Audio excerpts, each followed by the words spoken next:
What comes next? Jim Walsh, international security expert for the MIT Security Studies program, is with us. He has met with officials in Iran on the nuclear program and has testified about Iran before the U.S. Senate. So, Jim, the Iraqi parliament vote to expel foreign forces, meaning us, our troops. Is this an unintended consequence of the strike, and do you think they will go through with this?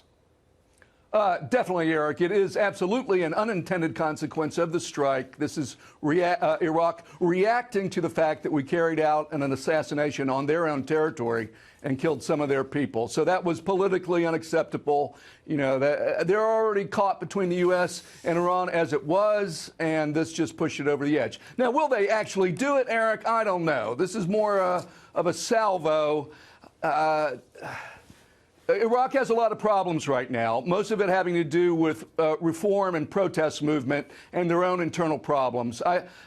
They may be just sounding off now. I sort of doubt whether they'll fully pull the trigger on that, because that's just more complications in a life for them, which is already deeply complicated. And they have a lot of problems with Iran. I mean, how do you prevent them from becoming a satellite of Tehran? We saw the protests on the streets of Baghdad and Iraq against the theocratic terrorist regime of Tehran. How does the officials there push back against that?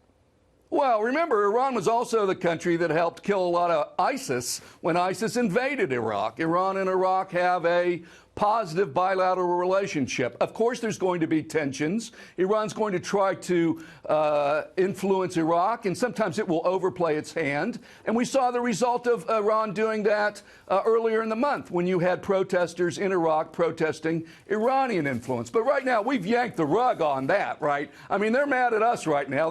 They were mad at the Iranians. They were protesting them. That was all before. Now the focus is us because we went and carried out this assassination. So you're right. One unintended consequence. I expect there will be more to follow.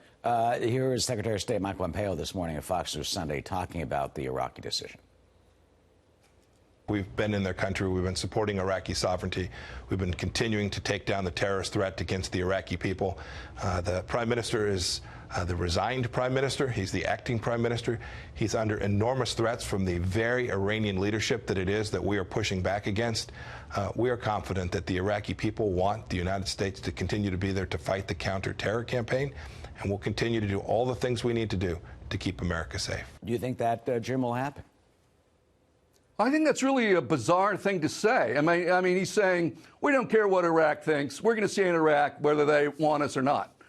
I doubt that's true. Again, I don't think Iraq's going to go all the way. They passed this resolution in their parliament, but I don't think they'll push this to the ultimate conclusion. Listen, you know, the more we pick a fight with Iran, the more we have an open fight with Iran, the worse it puts Iraq in their position. They are literally physically caught between us. So this sort of, you know, continuing to make threats, we're going to hit 52 Iranian targets, we're going to attack their cultural centers. None of that is helping Iraq. They want to push this away. They don't want any part of that. Well, the Secretary of State also said that they made it very clear to Tehran that we're going to go after their decision makers. And Jay Johnson, Obama administration official today, said that Soleimani was a lawful military objective. Here's also what the Secretary of State said this morning on Fox News Sunday. In 2015, the Obama-Biden administration essentially handed power to the Iranian leadership and acted as a quasi-ally of theirs by underwriting the very militias that killed Americans. Those resources, the money that they had to build out those forces throughout the Shia Crescent was provided to them by the nuclear deal. We allowed Europeans to go do business there. We provided them $150 billion, pallets of cash. All of these things are the very challenge that the Trump administration has had to correct. So finally, how do you think this will play out, Jim? Wow, that took a lot of chutzpah.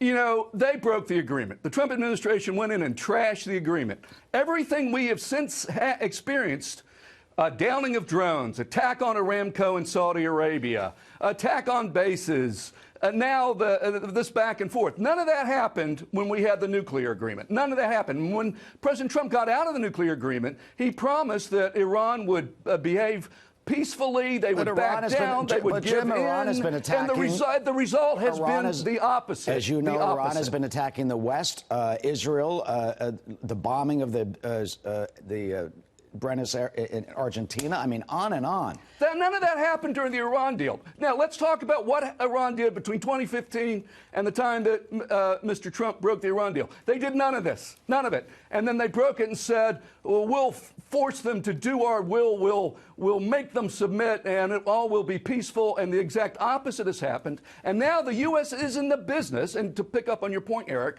we're saying we will assassinate government officials of other countries. Not since World War II has the U.S. ever done that. Welcome to a new world in which other countries may decide they want to assassinate us and have, for whatever reasons. That's not a world we want to get into. We've crossed a line here, and we are creating a more dangerous world. Jim Walsh, the MIT Center. Jim, as always, thank you.